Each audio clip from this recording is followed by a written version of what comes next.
नमस्कार, बहुत स्वागत है आपका। मैं हूं आपके साथ समिका राठौर। खबर हरिद्वार से, जहां कुंभ मेला 2027 की तैयारियों पर समीक्षा बैठक। मुख्यमंत्री पुष्कर सिंह धामी ने सीसीआर भवन में बैठक की। सीएम धामी ने करीब 227 करोड़ के कार्यों का शिलान्यास किया। सीएम ने कुंभ अधिकारियों से व्यवस्थाओं की जानकारी ली और कुंभ मेले की व्यवस्थाओं, सुरक्षा और इंफ्रास्ट्रक्चर पर फोकस किया है। हरिद्वार से खबर, जहां कुंभ मेला 2027 की तैयारियों पर समीक्षा बैठक। मुख्यमंत्री पुष्कर सिंह धामी ने सीसीआर भवन में बैठक की। सीएम धामी ने करीब 227 करोड़ के कार्यों का शिलान्यास किया और सीएम ने कुंभ अधिकारियों से व्यवस्थाओं की जानकारी ली। कुंभ मेले की व्यवस्थाओं, सुरक्षा और इंफ्रास्ट्रक्चर पर फोकस रखा गया। हरिद्वार से खबर आपको बता रहे हैं, कुंभ मेला 2027 की तैयारियों पर समीक्षा बैठक मुख्यमंत्री पुष्कर सिंह धामी ने की। मुख्यमंत्री ने सीसीआर भवन में बैठक की। सीएम धामी ने करीब 227 करोड़ के कार्यों का शिलान्यास किया और सीएम ने कुंभ अधिकारियों से व्यवस्थाओं की जानकारी ली। कुंभ मेले की व्यवस्थाओं, सुरक्षा और इंफ्रास्ट्रक्चर पर फोकस सरकार का है। तो 2027 में होने वाले कुंभ को लेकर तैयारियां अब जोरों पर है और अभी से ही तैयारियां जो है वो शुरू हो चुकी है। इसी की समीक्षा करने के लिए मुख्यमंत्री पुष्कर सिंह धामी खुद पहुंचे। 227 करोड़ के कार्यों का शिलान्यास भी इस दौरान उन्होंने किया। सीएम ने कुंभ अधिकारियों से व्यवस्थाओं की जानकारी भी ली, क्योंकि देखिए भारी संख्या में कुंभ में लोग पहुंचते हैं और यही वजह है कि श्रद्धालुओं को किसी भी तरह की कोई समस्या ना हो, व्यवस्था पूरी तरह से जो है वो सही हो और सुरक्षा और इंफ्रास्ट्रक्चर पर फोकस रहा है सरकार का। और यही वजह है कि सरकार और मुख्यमंत्री पुष्कर सिंह धामी खुद जो है वो लगातार जायजा ले रहे हैं, निरीक्षण कर रहे हैं, समीक्षा बैठकें कर रहे हैं, ताकि कुंभ में जो श्रद्धालु आए, देश विदेश से जो श्रद्धालु आए, उन्हें किसी भी तरह की कोई दिक्कत का सामना न करना पड़े। यही वजह है कि हरिद्वार में कुंभ मेला 2027 की तैयारियों पर समीक्षा बैठक जो है वो मुख्यमंत्री पुष्कर सिंह धामी ने की और सीसीआर भवन में बैठक की। सीएम धामी ने करीब 227 करोड़ के कार्यों का शिलान्यास किया। सीएम ने कुंभ अधिकारियों से व्यवस्थाओं की जानकारी दी और कुंभ मेले की व्यवस्था, सुरक्षा और इंफ्रास्ट्रक्चर पर फोकस इस दौरान रहा। तो उत्तराखंड में कुंभ मेला होना है 2027 में। कुंभ के मेले को लेकर तैयारियां अभी से शुरू हो चुकी है और बता दें आपको कि मुख्यमंत्री पुष्कर सिंह धामी लगातार इस पर नजर बनाए हुए हैं। अधिकारियों को दिशा निर्देश भी उनकी तरफ से दिए जा रहे हैं और आज समीक्षा बैठक उन्होंने अधिकारियों के साथ की। इस दौरान सीएम ने करीब 227 करोड़ के कार्यों का शिलान्यास भी किया और सीएम ने कुंभ अधिकारियों से व्यवस्थाओं की जानकारी भी ली कि अब तक क्या कुछ व्यवस्था की जा चुकी है। क्योंकि देखिए, रहने के लिए, खाने के लिए एक पूरा का पूरा एरिया जो है वो श्रद्धालुओं के लिए तय किया गया है। चाहे सुरक्षा की बात की जाए, इंफ्रास्ट्रक्चर की बात की जाए, टेंट हाउस की बात की जाए, साफ सफाई की बात की जाए, हर एक मोर्चे पर सरकार जो है वो काम कर रही है। यही वजह है कि श्रद्धालुओं को कोई दिक्कत ना हो, अभी से ही तैयारियां जो है कुंभ मेले को लेकर सरकार कर रही है। और हरिद्वार से महावीर नेगी हमारे संवाददाता जुड़ गए हैं। महावीर, कुंभ मेला 2027 की तैयारियों पर समीक्षा बैठक मुख्यमंत्री ने की, क्या कुछ खास इस बैठक में रहा? बिल्कुल, देखिए जिस तरह से 2027 में हरिद्वार में कुंभ आयोजित होना है, जिसको लेकर तैयारियां लगातार हम कह सकते हैं कि युद्ध स्तर पर इस समय चल रही है और इन्हीं तैयारियों की समीक्षा और विकास कार्यों की जो प्रगति है उसको जानने के लिए मुख्यमंत्री स्वयं हरिद्वार पहुंचे और उन्होंने यहाँ पर अधिकारियों से न केवल जो कुंभ के कार्य हैं उनकी प्रगति जानी, बल्कि 34 जो अलग अलग काम है, अलग अलग विभागों के जो कुंभ से जुड़े हुए हैं, उनका भी एक तरह से शिलान्यास किया। तकरीबन 234 करोड़ के ये कार्य हैं, जिसमें सड़क की योजनाएं हैं, इसके अलावा घाटों के निर्माण की योजनाएं हैं और साथ ही साथ पेयजल की हैं। तो तमाम तरह के जो अलग अलग विभाग हैं उनकी यहाँ पर समीक्षा की गई है और साथ ही साथ 234 करोड़ के जो काम हैं उनका शिलान्यास किया गया। मुख्यमंत्री ने साफ तौर पर अधिकारियों को ये निर्देश दिए हैं, क्योंकि अगर हम कुंभ कार्यों की बात करें तो इन कार्यों के लिए जो समय है, समय बहुत ही कम बचा हुआ है और अधिकारियों को साफ तौर पर ये कहा है कि नियत समय पर और निर्धारित समय पर सारे काम पूरे हो जाने चाहिए। क्योंकि सबसे बड़ा चैलेंज अगर कुंभ के लिए हम बताएं तो कुंभ को लेकर सबसे बड़ा चैलेंज यही है कि आखिर समय तकरीबन 7 से 8 महीने का है, जिसमें से मॉनसून सीजन होता है तकरीबन 3 से 4 महीने का। तो वो कहीं ना कहीं समय हम मान के चल सकते हैं कि 4 से 5 महीने का है और इन 4 से 5 महीनों में वो सब तमाम जो काम है वो पूरे करने हैं।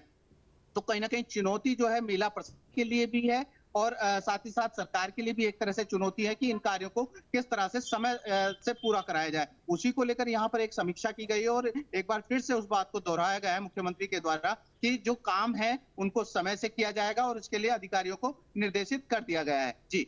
महावीर, ये तो सरकार के फोकस की बात हुई, लेकिन अधिकारियों के साथ जब बैठक हुई है तो अधिकारियों ने कौन सी वो डिमांड सरकार से की है कि अगर हमें ये सुविधाएं दी जाए तो और अच्छी तरह से जो है वो श्रद्धालुओं के लिए और आने वाले लोगों के लिए सुविधाएं की जा सकती है? और क्या कुछ अधिकारियों ने अब तक के विकास कार्यों की गति के बारे में बताया? कब तक अधिकारी कह रहे हैं कि जो तमाम तैयारियां हैं वो पूरी हो जाएगी? बिल्कुल देखिए, तैयारियों की जहां तक बात करें, क्योंकि लगातार तकरीबन साल भर के आसपास की हम कह सकते हैं कि नियुक्ति इस समय मेला अधिकारी की होने को है, और इस पूरे समय में कहीं ना कहीं जो विकास कार्य हैं मेले को लेकर स्पेशली, तो उनको लेकर लगातार कवायद चल रही है, और कवायद के साथ साथ जो काम है वो युद्ध स्तर पर यहाँ पर मेला प्रशासन जुटा हुआ है करने में। इसके अलावा जो अधिकारियों की तरफ से लगातार ये बात कही जा रही है कि क्योंकि यहाँ से किसी भी काम को लेकर, क्योंकि लेंथी प्रोसेस होता है कि डीपीआर बनती है, उसके बाद सैंक्शन होती है शासन से, और उसके बाद बजट फाइनल होता है, तो ये तमाम तरह की चीजें। इस पर पहले भी मुख्यमंत्री ने यही कहा था कि कुंभ के काम को लेकर कहीं ना कहीं सिंगल विंडो सिस्टम होना चाहिए, और उसको लेकर जो कुंभ के काम है वो पूरी प्रायोरिटी पर शासन स्तर से रखे गए हैं। और शायद यही वजह है कि लगातार जो काम है, चाहे वो घाट का निर्माण को लेकर काम हो, और सड़क को लेकर काम हो, या फिर पेयजल को लेकर काम हो, कोई भी काम,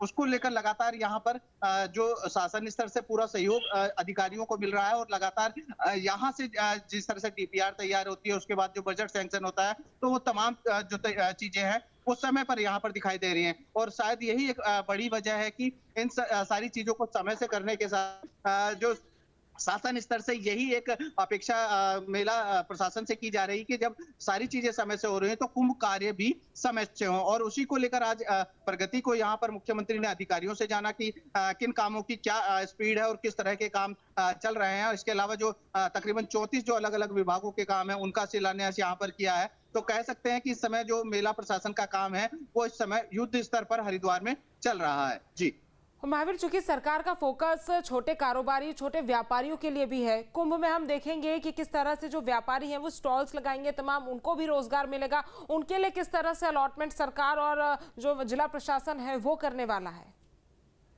बिल्कुल देखिए, क्योंकि कहीं ना कहीं जो कुंभ है वो न केवल सनातन दृष्टि से या आध्यात्मिक दृष्टि से ही कुंभ का आयोजन लोगों के लिए होता है, बल्कि इसका एक दूसरा पहलू भी होता है कि आर्थिक दृष्टि से, व्यापारिक दृष्टि से, तो ये कुंभ काफी महत्वपूर्ण होता है। और अगर हरिद्वार की बात करें तो हरिद्वार का जो आर्थिक सिस्टम है, या यूं कहें कि हरिद्वार की जो जीडीपी है, वो कहीं ना कहीं धर्म आधारित जो त्योहार है या दूसरे आयोजन है उन पर कहीं ना कहीं टिकी हुई है। और शायद यही वजह है कि न केवल साधु संतों को, बल्कि यहाँ के जो स्थानीय व्यापारी हैं उनको भी कहीं ना कहीं कुंभ का जो इंतजार रहता है। और कुंभ उनके लिए भी एक अवसर होता है कमाई करने का और व्यापार करने का। तो इसको लेकर यहाँ पर, क्योंकि अगर व्यापारियों के हितों की बात करें तो फिलहाल जो प्रायोरिटी पर मेला प्रशासन के इस समय है, तो प्रायोरिटी पर वही काम है जो स्थायी और अस्थायी काम है, तो उनको लेकर यहाँ पर चीजें चल रही हैं। लेकिन अगर व्यापारियों के हितों की बात करें या उनके लिए किस तरह की योजना है, क्योंकि वो सेकंड फेज में सारी चीजें होनी है, वो मेले से तुरंत पहले होनी है। तो अभी फिलहाल जो पूरा फोकस है, हम कह सकते हैं कि निर्माण कार्यों पर है, जो कि स्थायी और अस्थायी दोनों प्रवृत्ति के कार्य हैं, उनको लेकर यहाँ पर फिलहाल मेला प्रशासन का फोकस है। जी और अगर सीसीटीवी कैमरेज की बात की जाए, क्योंकि टेक्नोलॉजी का इस्तेमाल भी हम देख रहे हैं कि हर जगह हो रहा है सुरक्षा के मद्देनजर, तो वहां पर किस तरह से टेक्नोलॉजी के साथ सुरक्षा को और बढ़ावा सरकार देने वाली है? उत्तराखंड के जो हरिद्वार में कुंभ का मेला लगना है उसमें क्योंकि भारी संख्या में लोग आएंगे। हमने पिछली बार जब उत्तर प्रदेश में कुंभ हुआ था तो हमने देखा था कि ऐसे कैमरे लगाए गए थे जो काफी ज्यादा हाईटेक थे, AI टेक्नोलॉजी बेस्ड थे। तो क्या उत्तराखंड में भी वैसे ही कैमरे हमें देखने को मिल सकते हैं? बिल्कुल, देखिए, क्योंकि जब इतना बड़ा आयोजन होता है तो सुरक्षा एक बहुत बड़ा कह सकते हैं सवाल प्रशासन के लिए होता है, स्थानीय प्रशासन के लिए होता है। यही एक सवाल यहाँ भी है कि यहाँ बड़ी संख्या में लोग यहाँ पहुंचेंगे तो आखिर सुरक्षा के क्या इंतजाम होंगे। और सुरक्षा के इंतजाम को लेकर अगर मेला प्रशासन की तैयारियों की बात करें तो लगातार इस बात पर भी विचार किया जा रहा है। और क्योंकि जब हमारी पिछले दिनों मेला अधिकारी से बात हुई थी तो उन्होंने यही कहा था कि AI बेस्ड जो कैमरे हैं उनको यहाँ पर लैस किया जाएगा, क्योंकि CCR जो मेला कंट्रोल भवन है वहाँ पर ऑलरेडी एक कंट्रोल रूम बना हुआ है, उसको अपग्रेड कर एआई बेस्ड कंट्रोल रूम बनाया जाएगा, ताकि जिस तरह से ट्रैफिक को लेकर चीजें होती हैं, उसको समाधान किस तरह से हो सकता है या फिर आगे किस तरह की व्यवस्था की जा सकती है, तो एआई विकल्प रखते हुए उस पर काम किया जा सके। तो कहा जा सकता है कि यहाँ सुरक्षा के दृष्टि से भी ये कुंभ काफी महत्वपूर्ण होने वाला है, क्योंकि यहाँ न केवल तकनीक के आधारित जो सिस्टम होंगे वो तो रहेंगे ही, साथ जो बड़ी मात्रा में पुलिस फोर्स है, दूसरे राज्यों से भी फोर्स की यहाँ पर डिमांड की जाएगी। वो तमाम तरह की जो व्यवस्थाएं होंगी, मल्टी लेयर जो सुरक्षा व्यवस्था होगी, वो यहाँ पर रखी जाएगी। और अगर मेला प्रशासन की बात करें तो मेला प्रशासन लगातार यही दावा कर रहा है कि न केवल जमीन पर बल्कि हवा से भी इस पूरे कुंभ में ड्रोन के माध्यम से नजर रखी जाएगी। तो कह सकते हैं कि सुरक्षा को लेकर भी खासे इंतजाम की तैयारी यहाँ पर मेला प्रशासन की है। जी ठीक है महावीर, तमाम जानकारी हम तक पहुंचाने के लिए आपका बहुत बहुत धन्यवाद। आपके मोबाइल पर तुरंत आएगी ब्रेकिंग न्यूज, स्क्रीन पर सबसे पहले दिखेगी बड़ी खबर, देश दुनिया की हर खबर एक जगह। अब आपके मोबाइल पर तुरंत फटाफट इंस्टॉल कीजिए न्यूज नेशन ऐप और रखिए खुद को अपडेट।